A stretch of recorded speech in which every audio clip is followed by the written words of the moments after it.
Ding dong, the veteran gun ban is dead. Last Friday, GOA forced President Biden to sign this provision into law by inserting it into a must-pass bill. Now, VA is prevented from setting veterans' names to the NICS prohibited persons list for simply having a financial advisor.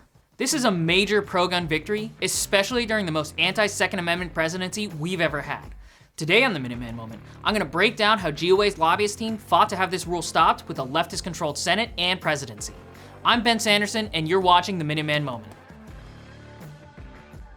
Now, we've talked about the fiduciary rule before, but if you're not familiar, here's a quick rundown. The Department of Veteran Affairs decided in the 90s that veterans who had a financial advisor to help them with their benefits could be considered mental defectives. This is the same language to describe someone who's been sent to mental institutions. Over the past 30 years, the VA has sent over 250,000 veterans' names to NICS, prohibiting them from owning firearms. But we finally stopped this rule. So let's start at the beginning. Here's how the VA's veteran disarmament program first began. As soon as NICS was created, anti-gun states and federal agencies began looking for records to include in the registry. The Clinton administration directed its bureaucrats to look for names and records of anyone who could possibly fit into one of the prohibited persons categories. Now, most agencies didn't have any real criminal records, but some anti-gunners over at the VA had this twisted idea. Why don't we take the names of 83,000 veterans who used a fiduciary to handle their VA benefits and ban them from having guns? Basically, the Department of Veteran Affairs looked at a prohibited persons category list in federal law, which bans firearm ownership for anyone who's been adjudicated as a mental defective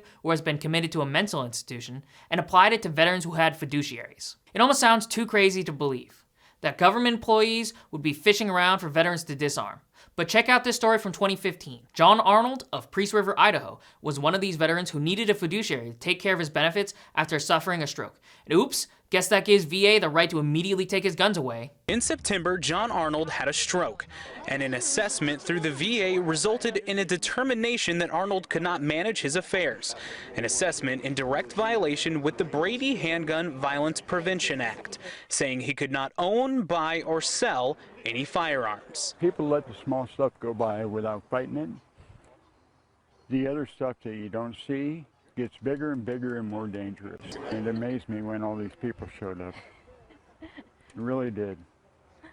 And I'm real thankful. But John Arnold and the 83,000 vets I mentioned earlier aren't the only ones to be affected by this rule. In fact, the VA fiduciary rule has put over 250,000 names into the prohibited persons list. But as always, GOA opposed this action immediately. This action made veterans second-class citizens unable to exercise their constitutional rights. The next attack on these veterans was the NICS Improvement Amendments Act of 2007, or what GOA refers to as the Veteran Disarmament Act, because it helped codify the VA fiduciary rule and justify VA's actions. GOA opposed this bill from its inception when other gun groups and politicians wouldn't. In fact, Nancy Pelosi played cat and mouse with GOA for years while we blocked the passage of this legislation. This bill would have never passed until GOP leadership struck a deal and let the House and Senate both pass it without recorded votes. It was outrageous. So way back then, the NICS Improvement Amendments Act of 2007 made this VA fiduciary rule worse by putting in writing that veterans could legally be declared incompetent by a bureaucrat. Ever since this betrayal, GOA has been fighting for the passage of the Veterans Second Amendment Protection Act. GOA was successful in getting this passed in the House in 2017. Our fix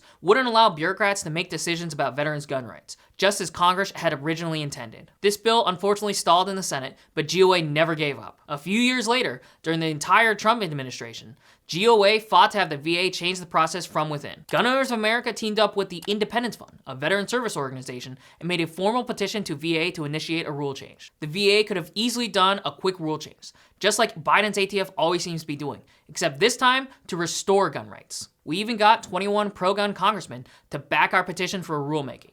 They even wrote a letter of support to President Trump saying, Gun Owners of America and the Independence Fund recently filed a rulemaking petition asking VA Secretary Robert Wilkie to do just that. We urge you to take this long overdue action to respect the rights of veterans to keep and bear arms. Representative Chip Roy also teamed up with the now retired sponsor of the original Veterans Second Amendment Protection Act to demand President Trump act too.